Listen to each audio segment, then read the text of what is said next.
আসসালামু আলাইকুম। এখনকার সংবাদে আপনাদেরকে স্বাগত জানাচ্ছি। শুরুতেই থাকছে সংবাদ শিরোনাম, এরপরে থাকছে বিস্তারিত সংবাদ।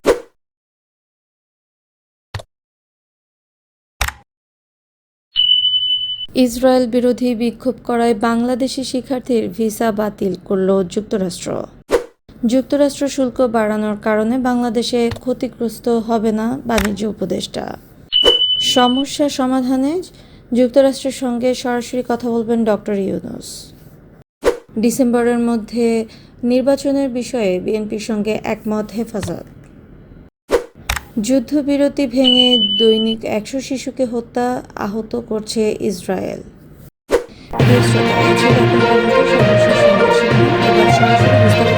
চলে যাচ্ছি। গাজায় ইসরায়েলি বর্বরতার প্রতিবাদে বিক্ষোভ সমাবেশে অংশ নেওয়ায় এক বাংলাদেশি নারী শিক্ষার্থী ভিসা বাতিল করে তাকে গ্রেফতার করেছে যুক্তরাষ্ট্র। নিউ ইয়র্ক ভিত্তিক অভিবাসন আইনজীবী মঈন চৌধুরী বলেছেন, বিক্ষোভের কারণে আটক শিক্ষার্থীর মুক্তি নিশ্চিত করার চেষ্টা চলছে। এছাড়া চুরির মামলা নিষ্পত্তি হওয়ার পরও আরেক বাংলাদেশি শিক্ষার্থীকে গ্রেফতার করা হয়েছে। মঈন চৌধুরী বলেন, এক বিশ্ববিদ্যালয়ের শিক্ষার্থী মাস কয়েক আগে দোকান থেকে $70 পণ্য চুরির সময় ধরা পড়েছিলেন। তিনি বলেন, ছোটখাটো চুরির সেই মামলায় দোষ স্বীকার করার পর মাননীয় আদালত মামলাটি নিষ্পত্তি করেছেন। তাকেও গত সপ্তাহে ইমিগ্রেশন অ্যান্ড কাস্টমস এনফোর্সমেন্ট এজেন্টরা গ্রেফতার করেছে এবং তার ভিসা বাতিল করে ডিটেনশন সেন্টারে নিয়েছে বাংলাদেশে পাঠিয়ে দেওয়ার জন্য। এদিকে কাস্টমস কর্মকর্তাদের প্রশ্নের সন্তোষজনক জবাব দিতে না পারায় সম্প্রতি জেএফকে এয়ারপোর্ট থেকে ডজনখানেক বাংলাদেশিকে ফেরত পাঠানো হয়েছে। তাদের মধ্যে গ্রিন কার্ডধারী যেমন রয়েছেন, তেমনি পারিবারিক কোটায় ইমিগ্রান্ট ভিসাধারীও আছেন। এ পরিস্থিতিতে যারা যুক্তরাষ্ট্রে ফিরছেন কিংবা ইমিগ্রান্ট ভিসায় আসছেন, তাদেরকে সব ধরনের প্রস্তুতি নিয়ে আসার পরামর্শ দিয়েছেন আমেরিকার ইন্টারন্যাশনাল বার অ্যাসোসিয়েশন পরিচালক মঈন চৌধুরী। তিনি বলেন, গ্রিন কার্ডধারীরা বছরের বেশিরভাগ সময় যুক্তরাষ্ট্রে বসবাস না করলে প্রশ্নের সম্মুখীন হচ্ছেন এয়ারপোর্টে। সম্প্রতি বেশ কজনকে থামানোর পর মুচলেকা নিয়ে ঢুকতে দেওয়া হয়েছে, অর্থাৎ তারা বছরের 10 মাস যুক্তরাষ্ট্রে না থাকলে গ্রিন কার্ড কেড়ে নেওয়া হবে। শুল্ক বৃদ্ধির কারণে বাংলাদেশ ক্ষতিগ্রস্ত হবে না বলে জানিয়েছেন বাণিজ্য উপদেষ্টা শেখ বশির উদ্দিন। তিনি বলেন, বাংলাদেশের রপ্তানি প্রতিদ্বন্দ্বী দেশগুলোতেও শুল্ক বেড়েছে, তাই যুক্তরাষ্ট্রের এই শুল্ক নীতিতে বাংলাদেশ ক্ষতিগ্রস্ত হবে না, বরং বাংলাদেশের তৈরি পোশাকে বৈচিত্র্য থাকায় সম্ভাবনায় দুয়ার খুলবে। শনিবার ৫ জানুয়ারি সন্ধ্যায় মার্কিন প্রেসিডেন্ট ডোনাল্ড ট্রাম্পের শুল্ক ঘোষণার ইস্যু নিয়ে অন্তর্বর্তী সরকারের প্রধান উপদেষ্টা অধ্যাপক ডক্টর মোহাম্মদ ইউনূসের ডাকা জরুরি বৈঠক শেষে এসব কথা বলেন বাণিজ্য উপদেষ্টা। রাষ্ট্রীয় অতিথি ভবন যমুনায় এই বৈঠক অনুষ্ঠিত হয়। বাণিজ্য উপদেষ্টা আরও বলেন, নতুন শুল্ক নিয়ে ট্রাম্প প্রশাসনের সঙ্গে প্রধান উপদেষ্টা নিজেই কথা বলবেন এবং আমদানি বাড়িয়ে বাণিজ্য ঘাটতি কমানো হবে।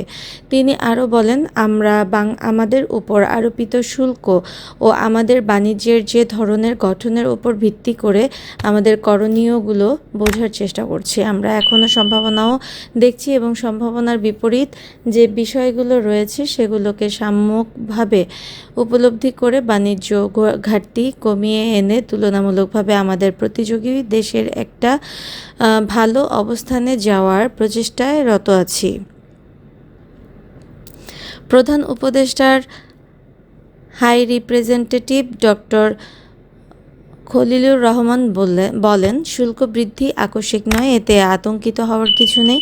মার্কিন যুক্তরাষ্ট্রের সঙ্গে আলোচনা করে নতুন সিদ্ধান্ত নেওয়া হবে। গত বুধবার 2 এপ্রিল ওয়াশিংটনের স্থানীয় সময় বিকাল 4টায়, বাংলাদেশ সময় বুধবার দিবাগত রাত 2টায় হোয়াইট হাউসে সংবাদ সম্মেলন করে বাংলাদেশের পণ্যের ওপর শুল্ক বাড়িয়ে 37% করার ঘোষণা দেন মার্কিন president Donald Trump.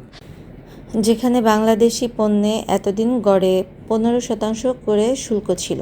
White house প্রকাশিত চার্ট অনুযায়ী বাংলাদেশ মার্কিন পণ্যের উপর 74% শুল্ক আরোপ করে, তাই বাংলাদেশি পণ্যের উপর 37% ডিসকাউন্টেড রিসিপ্রোকাল ট্যারিফ ধার্য করা হয়েছে। বাংলাদেশের রপ্তানি পণ্যে যুক্তরাষ্ট্রের নতুন করে শুল্ক আরোপ ইস্যুতে জরুরি বৈঠক করেছেন প্রধান উপদেষ্টা ডক্টর মোহাম্মদ ইউনূস। সংশ্লিষ্ট উপদেষ্টা বাংলাদেশ ব্যাংকের গভর্নর এনবিআর চেয়ারম্যান সহ বিশেষজ্ঞরা এই বৈঠকে অংশ নেন।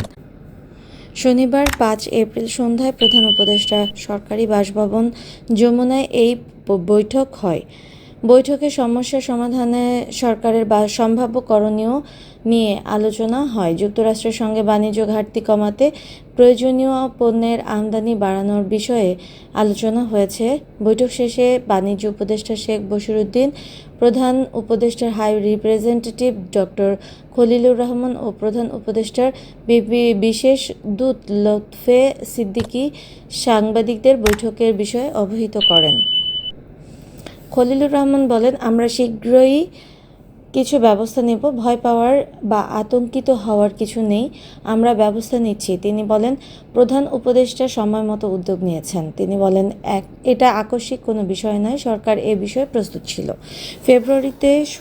ফেব্রুয়ারির শুরুতে প্রধান উপদেষ্টা আমাকে ও যুক্তরাষ্ট্রের সঙ্গে যোগাযোগ করতে বলেছেন। আমি সেই অনুযায়ী দ্বিতীয় সপ্তাহে যুক্তরাষ্ট্রের পররাষ্ট্র দপ্তর, ট্রেড ও এগ্রিকালচারাল ডিপার্টমেন্টের সঙ্গে কথা বলেছি, যোগাযোগ করার চেষ্টা করেছি। বাণিজ্য উপদেষ্টা শেখ বশিরউদ্দিন বলেন, আমাদের প্রধান উপদেষ্টা ডক্টর মোহাম্মদ ইউনূস সরাসরি যুক্তরাষ্ট্র প্রশাসনের সঙ্গে যোগাযোগ করবেন। আমরা যুক্তরাষ্ট্রের সংশ্লিষ্ট বিভাগগুলোর সঙ্গে আলোচনা করছি, করণীয় বোঝার চেষ্টা করছি, বাণিজ্য ঘাটতি কমিয়ে এনে প্রতিযোগী দেশের চাইতে ভালো অবস্থানে যাওয়ার চেষ্টা করছি।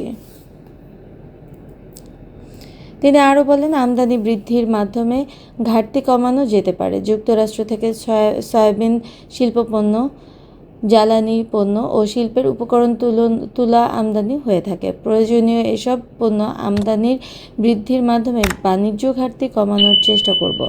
আমাদের ধারণা, এতে কিন্তু আমরা ক্ষতিগ্রস্ত হব না। আমাদের যেসব দেশ প্রতিযোগী তাদের ট্যারিফ বেশি। আমাদের পণ্যের বৈচিত্র্য অনেক ভালো।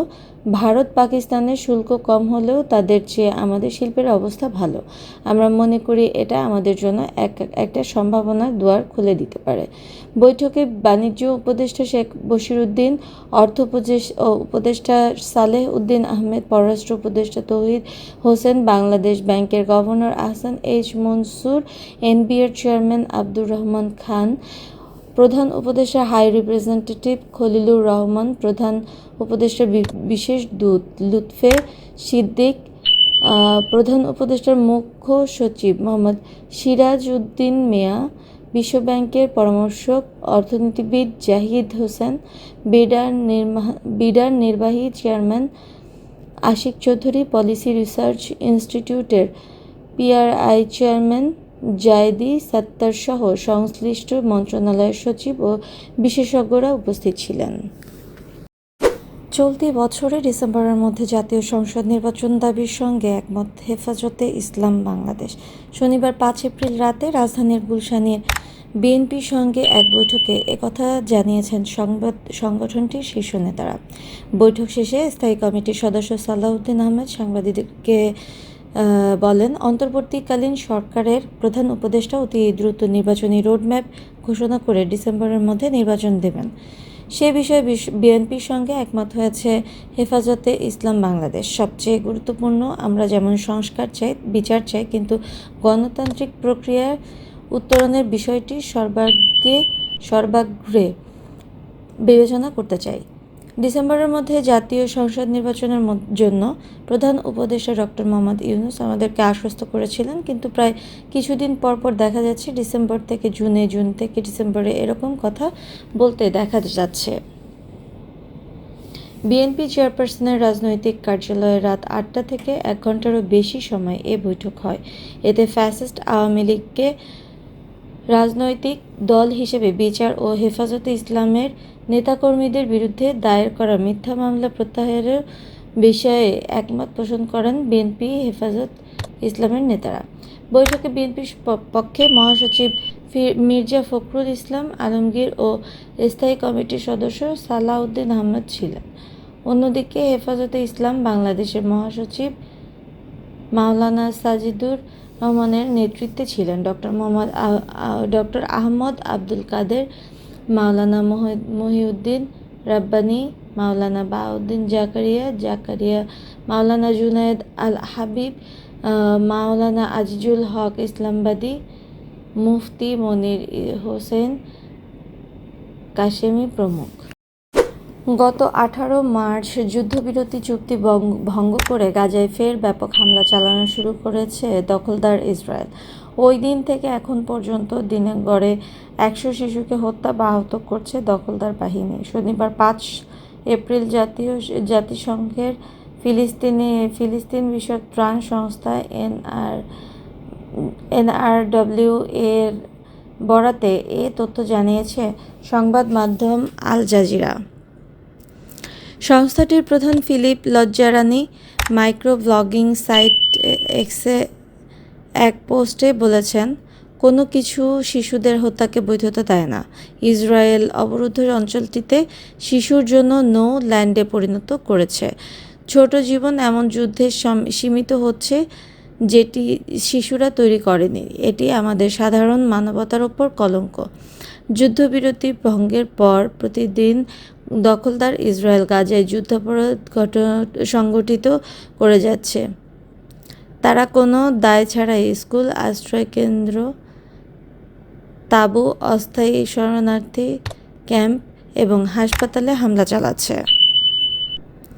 গাজার এমন কোনো জায়গা নেই যেখানে দখলদাররা হামলা চালায়নি। অবরুদ্ধ এ উপত্যকার প্রতিটি অঞ্চল ক্ষতিগ্রস্ত হয়েছে। এসব হামলা তারা প্রতিদিনই চালাচ্ছে। আজ শনিবার দখলদাররা গাজায় আরও 29 জনকে হত্যা করেছে। এর মাধ্যমে সেখানে নিহত ফিলিস্তিনের সংখ্যা 50,600 অতিক্রম করেছে। অবশ্য জাতিসংঘের ত্রাণ বিষয়ক সংস্থা জানিয়েছে মৃতের সংখ্যা 55,000 ছাড়িয়ে গেছে। এখানে বাস্তুচ্যুত হয়েছেন প্রায় 19 লাখ মানুষ, যারা